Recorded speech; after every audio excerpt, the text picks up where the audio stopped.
Now to the latest on the execution of American journalist James Foley. Federal investigators are now closing in on identifying his killer from the terrorist group ISIS. We're also learning more this morning. They've been sending brazen emails to the families of those American hostages. ABC's chief investigative correspondent Brian Ross here tracking late details for us. Brian. Well, good morning, David. U.S. officials are saying this morning they believe there are at least 3 Americans currently being held by ISIS, and that with no negotiations underway and after a failed rescue mission, they fear we have not seen the last of this group's medieval barbarism.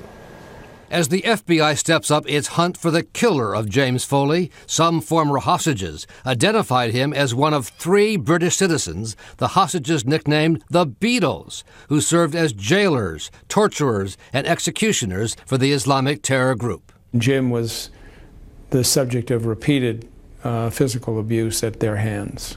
With growing concern about the fate of a second U.S. hostage held by ISIS, Steve Sotloff, the Secretary of Defense said the U.S. would not hesitate to launch a second mission to capture or kill the captors. And the United States will not relent our efforts to bring our citizens home and their captors to justice.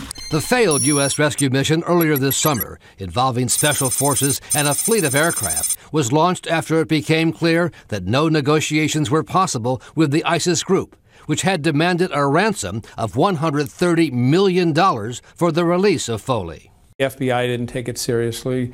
We didn't take it seriously. People involved in the process say hostages from France and other European countries held by ISIS were set free after ransom payments of about $2 million cash each, delivered by middlemen from Turkey, something the U.S. has refused to consider as a matter of principle. In a final chilling email sent last week to the parents of James Foley, ISIS said, "You do not spare our weak, elderly, women or children, so we will not spare yours." And that's how the Foley parents learned their son was going to be executed. Emailing their parents. Unbelievable. Yeah, it is. All right, you two, thank you.